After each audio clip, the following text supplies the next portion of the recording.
Welcome back, Lorain County basketball fans, to another episode of In the Paint, brought to you by First Federal Savings of Lorain. The one and only Kristen Bauer is behind the camera, and I am your host, Rocco Nushi. Before we get into things, just a quick reminder, like and subscribe to that Chronicle Telegram YouTube channel. That's the best way to keep up to date with all the latest content, all of the latest video drops, and so much more. Again, all you got to do is like and subscribe to that Chronicle Telegram YouTube channel, turn on that notification icon, and that's the best way to stay up to date with all of the latest content. So, what has happened in the past week in the high school hoop scene as girls postseason play officially underway? The boys get started this weekend.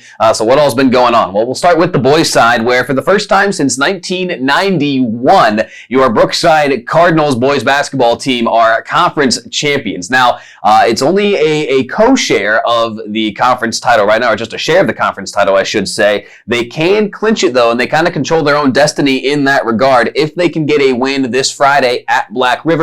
Brookside would be your outright Lorain County League champions, but they did get a share of it so far with a win over Wellington this past Friday night. 81-60 was the final score. Senior guard Avery Young closing in on 1,000 points. He's only 10 or so away from hitting that milestone, so Avery getting close to 1,000 career points has really helped lead this Brookside Cardinal team this year. Sophomore Nolan Wechter, he continues to impress. A perimeter sharpshooter, just does a lot for that Cardinal offense that is very, kind of high-flying, fast-paced, high-octane offense. And then how about senior Marcus Frazier? He had 17 points in that win over Open Door earlier this week on Tuesday. So Brookside getting a lot of contributions from a lot of different guys, very much ready for postseason play. And it's just kind of incredible what Coach Babbix has done. Coach Larry Babbix coming over from Columbia just a couple of years ago, putting his mark on this Brookside program. This was a 3-win team in the 2020-2021 campaign. So to go from that to potentially, solo Lorain County League champions, kind of crazy what's happened over there at Brookside. So a tip of the cap goes to the Brookside Cardinals. Keystone and Oberlin still in that race to get a share of the Lorain County League title. They need some help, though. Again, like we said, if Brookside beats Black River this Friday, that's it. They get the conference title outright. So Keystone and Oberlin both hoping for a Black River win against Brookside on Friday. Keystone earlier this week, they took care of business against Columbia to stay in the race. It was a 57-50 win. Score was tied at 50 with about 4 minutes left, but a 7-0 Cats run at the end of that game helped secure the win for Keystone. Zach Shackelford was a big part of that run and a big part of the win. He had a couple of three-pointers. He finished with 11 points. Connor Rodick, also a big part of that 7-0 run. He had 11 points, but it was Grant Hartley that was kind of the star of the show. The young man had 18 total points, 4 steals in that third quarter to really help turn the tide against the Raiders. A big win for them. And looking at Oberlin, again, in that hunt still for a share of the Lorain County League title. They helped their own cause last Friday with a win over Clearview.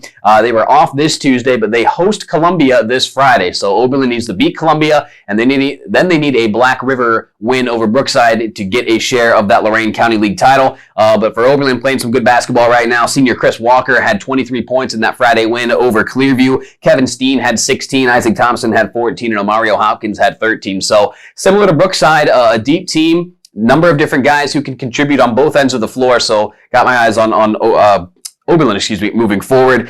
Over in the SWC, the story is really just Avon Lake and North Ridgeville at this point. Avon Lake has gotten at least a share of the conference title so far. They knocked off Olmsted Falls this past Friday. North Ridgeville fell to Berea Mid-Park, so that gave Avon Lake, again, a share of the conference title so far, puts them a game ahead. But these two meet up on Friday in Avon Lake in what is kind of an SWC title game. Again, Avon Lake's got at least a share already, but if North Ridgeville can go on the road and get a win over the Shoremen, Coach Ben Chase and his guys will also get a share of that SWC title. Again, that's a 7 o'clock game this Friday at Avon Lake, and you can listen to it on WEOL. That should be a lot of fun between the two top teams in the SWC. And I got to give a shout out to Lorain as well. They had a huge win this week over Shaker Heights, 72-70 the final score. Isaiah Killian, if you haven't seen the highlight on social media, he takes the inbound pass with about 6 seconds left to go, goes coast to coast, kisses it in off the glass right at the horn for the win. So Isaiah Killian helping lead the Lorain Titans to a huge win over Shaker Heights this week. 72-70 again was the final score there. So let's jump over to the girls' side now, where again postseason play is already underway. A couple of non-conference regular season games though earlier this week to talk about. Vermilion had a nice win over Wellington. 49-7 was the final score. Claire Bartlome had 21 points in the win there.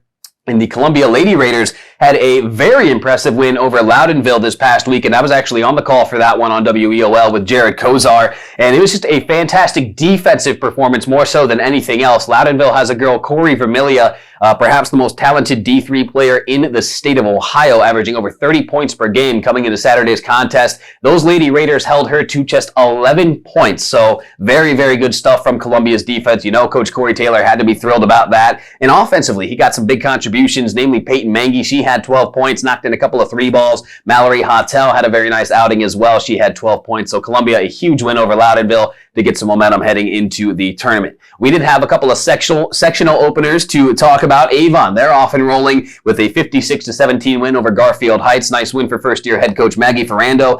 Emma Owens led the Eagles in that one. She had 12 points. Up next for Avon, they'll be at Rocky River in the second round. And Amherst throttled Cleveland Rhodes. 74-6 was the final score. One of the craziest finals I've seen so far this year. Kayla Ferranci, she had 23 points to lead the Lady Comets. So up next for Amherst, it's an SWC postseason clash as they will be at Midview in the second round of the sectional tournament. The Lady Minis won both regular season contests against Amherst, so we'll see how that one turns out this week. So that brings us to this week's College Corner, where we like to take a look back at a former Lorain County standout athlete here in the basketball scene and take a look at what they're doing now at the collegiate level. So this week we go from Wellington to Fairmont, West Virginia, where we take a look at former Wellington girls basketball standout and current Fairmont State junior. That's Jalen Gibbs. Now at Wellington, if you don't remember her career, Jalen was a 3-time first-team All-Ohio, All-County, All-Conference, and All-District. And if that wasn't good enough, she wrapped up her career as the all-time school leader in scoring. She had over 1,200 points.